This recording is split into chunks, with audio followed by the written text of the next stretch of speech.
कर्म और भाग्य को भरपूर खुशियों का कारक कैसे बनाएं, सफलता के क्या हैं उपाय, रत्न वास्तु और अन्य उपायों के सहारे कैसे बने विजेता, ये सब बताने के लिए हमारे साथ मौजूद है ज्योतिष और वास्तु के विशेषज्ञ पंडित पवन कौशिक जी। पंडित जी, बहुत बहुत स्वागत है हमारे साथ, हमारे इस खास कार्यक्रम में शरीक होने के लिए आपका। धन्यवाद जी। तो आप बने रहिए हमारे साथ, जानिए ज्योतिष के रहस्य और किस्मत बनाने के दूसरे उपाय ज्योतिष वास्तु और आपके जरिए।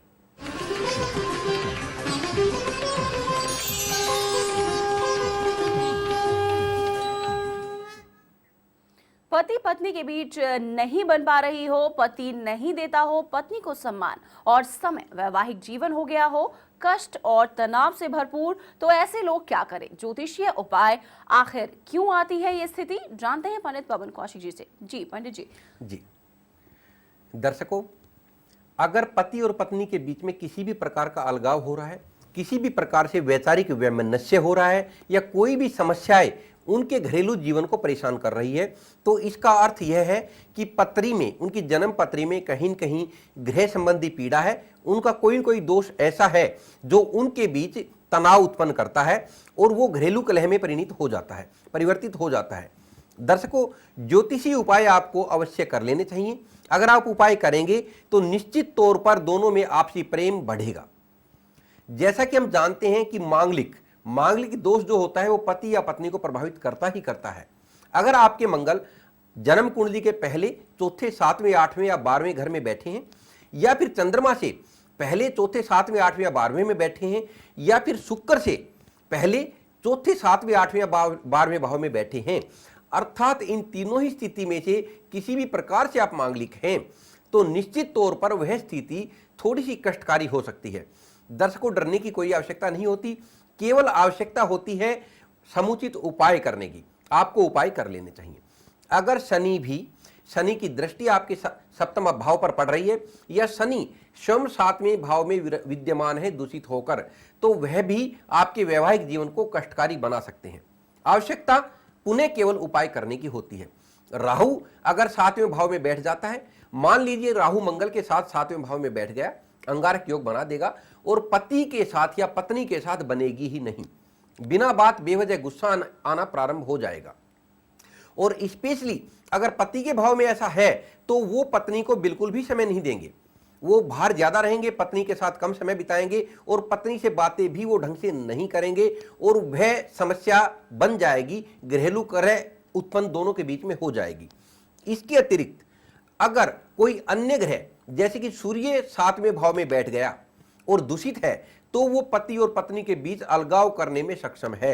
अगर आप मांगलिक भी नहीं है, अन्य कोई भी स्थिति नहीं है, लेकिन खुद स्वयं ग्रह राज सूर्य की स्थिति सप्तम भाव में है और सूर्य दूषित हैं, तो निश्चित तौर पर तलाक तक होने की नौबत सूर्य ला देते हैं।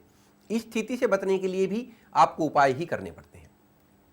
दर्शकों, उपाय भी मैं आपको बता दूं कि आपकी पत्री कैसी भी है, आप साल में 1 या 2 बार अगर सफेद और रेशमी कपड़े सफेद होने चाहिए, रेशमी कपड़े होने चाहिए, उनका अगर आप दान करते हैं, कम से कम उसको आप अपनी मैरिज एनिवर्सरी पर तो दान कर ही दिया करें, तो निश्चित तौर पर काफी बेटर आप महसूस करेंगे। इसके अतिरिक्त पत्नी जो है अपने वजन के बराबर लाल ज्वार किसी गरीब ब्राह्मण को दे दे, साथ में दही भी दे, तो भी निश्चित रूप से उसको पति का प्रेम प्राप्त होगा। इस तरह के जो छोटे मोटे उपाय होते हैं दर्शकों, वो हमें करते रहना चाहिए। अगर आप करेंगे तो निश्चित तौर पर उनका लाभ होता ही होता है। अगर समस्या बहुत ज्यादा आ रही है, बहुत ज्यादा बढ़ रही है, बेटी आके बताती है कि मेरे ससुराल में बड़ी भयंकर समस्याएं आ रही हैं, पति सम्मान नहीं करते, ससुराल वाले सम्मान नहीं करते, कोई मेरा आदर नहीं करता, तो आपको मैं एक छोटा सा उपाय बताता हूं। जब बेटी अपने घर से जाए, विदा हो रही हो, जब घर से जाए ससुराल, तो उस वक्त बच्ची का पिता कोई भी एक लोटा ले, उसमें गंगाजल डाले, हल्दी डाले और एक सिक्का उस लोटे में डाल दे। उसको बेटी के ऊपर से घर की दहलीज से निकलते वक्त 7 बार उसके ऊपर से वार दे, घुमा दे और आगे फेंक दे, जिसको पार करके उसको जाना है अपने ससुराल। उसके बाद आप देखेंगे कि आश्चर्यजनक परिवर्तन आएंगे उसके जीवन में और उसको अपने ससुराल से प्यार मिलेगा, स्नेह मिलेगा और पति का प्रेम भी मिलना प्रारंभ हो जाएगा। इसके अतिरिक्त एक चीज मैं बता दूं कि योग्य ज्योतिषी से तो आपको परामर्श करना ही करना है। आप किसी योग्य ज्योतिषी से व्यक्तिगत परामर्श लें और उनसे जाने के उपाय क्या करना है। जैसे कि रत्न धारण करना होता है, आपकी पत्री यह बताएगी कि आपको कौन सा रत्न धारण करना है या फिर आपको रत्न अपने पति को धारण करवाना है। अब दर्शकों, कई चीजें ऐसी हो जाती हैं कि कहते हैं कि भाई पति तो मानते नहीं इन चीजों को, पति ज्योतिष को नहीं मानते। अब अगर किसी की पत्री इतनी खराब है कि वो गृह लक्ष्मी का सम्मान नहीं करता, अपनी पत्नी का सम्मान नहीं करता, तो वह अध्यात्म को क्या मानेगा और ज्योतिष को क्या समझेगा? ये तो सर्वविदित है।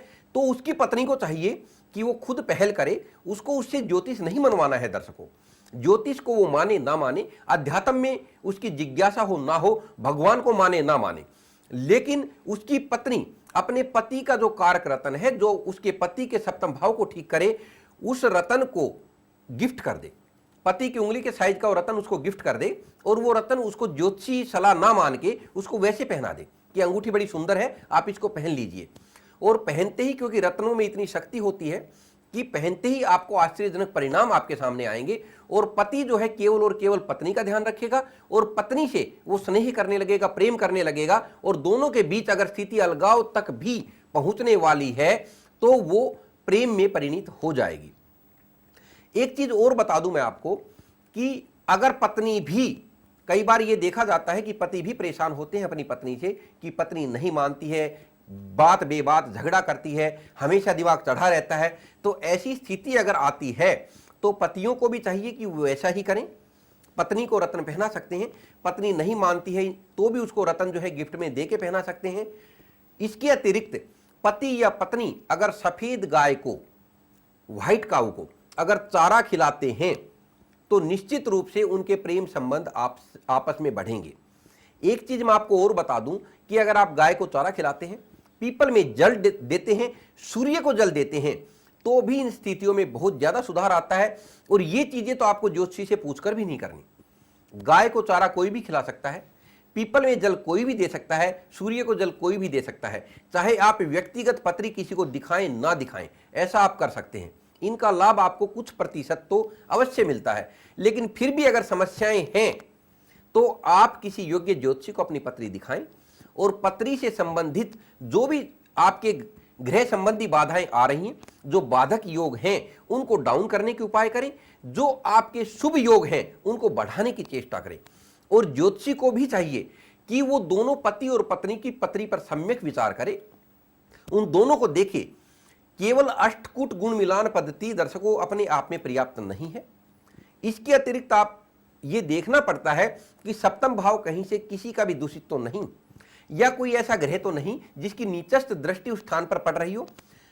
जन्म लगन के अतिरिक्त ज्योतिषी को चाहिए कि जिस वक्त उसके पास पूछने आते हैं उस वक्त की गोत्र कुंडली देखे और गोत्र कुंडली उस वक्त की ग्रह स्थिति क्या है उसका सम्यक अध्ययन करके और दोनों का आपस में अध्ययन करे। इसके अतिरिक्त नवमांश को भी देखे, उसको कभी नहीं भूलना चाहिए। नवमांश को अवश्य देखे जब पति और पत्नी के बारे में विचार किया जाता है। तो इसके अलावा दोनों की दशाएं देखे कि इनको कौन सी दशा चल रही है। जो विषोंतरी दशा है, किस ग्रह की दशा इनको चल रही है, किसका अंतर चल रहा है, किसका प्रत्यंतर चल रहा है, किसकी महादशा चल रही है, किसका सूक्ष्म अंतर या फिर प्राण अंतर चल रहा है, ये सारी चीजें देखनी चाहिए। उसके बाद किसी निष्कर्ष पर पहुंचे। ऐसा कभी नहीं करना चाहिए कि पत्नी का भाग्य बढ़ाने के लिए उसके भाग्येश का रत्न आपने पहना दिया और वही रत्न पति के दिमाग को खराब करके रख दे या पति की उन्नति में बाधक बन जाए। ऐसा रत्न बिल्कुल ना पहनाएं। जब भी रत्न पहनाया जाता है तो उसमें चेष्टा ये की जाती है कि वो रत्न उसके लिए तो शुभ हो ही, साथ में उसके पति या पत्नी के लिए शुभ हो, उनके पुत्रों के लिए शुभ हो, उनके माता पिता को भी किसी प्रकार का अशुभ प्रभाव वह रत्न ना दे। इस प्रकार की जब कोई भी ज्योतिषी ये सारे अध्ययन करके और एक शुभ सोच के साथ, इस बात के साथ कि मैं वास्तव में अपने मन से इनका भला करना चाहता हूं, हे प्रभु आप इनका कल्याण करें। ज्योतिषी को चाहिए कि कोई भी नर उसके सामने आता है तो उसमें वो नारायण के दर्शन करे। अगर वो, क्योंकि नर सेवा अपने आप में नारायण सेवा है, केवल इसको हम ये मान के ना चलें कि हमारे पास कोई आया है, हम ये मान के चलें कि स्वयं प्रभु की कृपा से, नारायण की कृपा से कोई नर हमारे पास आया है और हम जितना नारायण ने हमें ज्ञान दिया है, जो नारायण ने हमें योग्यता दी है, उसका पूर्ण लाभ लें। उसकी सोच शुभ होनी चाहिए और उसके मन में उनकी कल्याण की भावना होनी चाहिए। ये सब इन गुणों के साथ अगर ज्योतिषी कुछ भी बताता है दर्शकों, आपको कंकर भी उठा के देगा तो कंकर भी कार्य करेगा। रतन की तो बात ही क्या है, रत्नों में तो प्राण होते हैं, रतन तो जीवित होते हैं।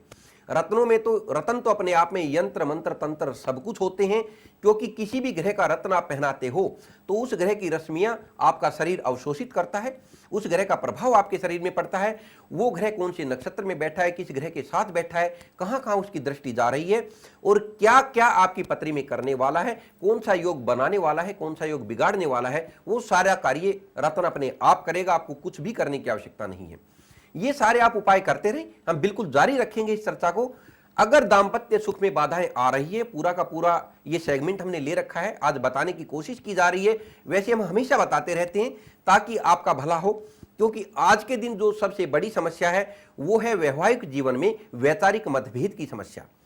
उनके बीच में ऐसा कुछ भी नहीं होता है, कोई बड़ी बात नहीं होती है, लेकिन एक छोटी सी बात ही गृह संबंधी पीड़ा के कारण इतना तूल पकड़ लेती है कि वो बात इतनी बढ़ जाती है कि कई कई दिन आपस में बोलते नहीं, खाना नहीं खाते, रोटी अन्न देवता को लात मार देते हैं, फेंक देते हैं, इतनी गलतियां करते हैं कि मतलब घर में कलह का वातावरण बन जाता है। आवश्यकता आपको केवल और केवल ज्योतिषी उपाय करने की है। जैसे ही आप करेंगे आपकी बुद्धि स्थिर होगी, शांत होगी और आप उन चीजों पर विचार करेंगे कि हमारी कलह से किसका भला हो रहा है। आपके बच्चों का नुकसान हो रहा है, आपका पारिवारिक नुकसान हो रहा है, आप गुस्से में कोई चीज तोड़ते हैं, फेंकते हैं, आपको आर्थिक नुकसान हो रहा है। केवल और केवल नुकसान के अलावा कलह से कुछ भी नहीं होता। बिल्कुल, तो दाम्पत्य सुख के लिए कुछ जरूरी चीजों का ख्याल रखना बहुत जरूरी है। पंडित जी लगातार हमें इस बारे में और भी जानकारी देंगे, लेकिन यहाँ पर रुकते हैं एक छोटे से ब्रेक के लिए। आप बने रहिए हमारे साथ।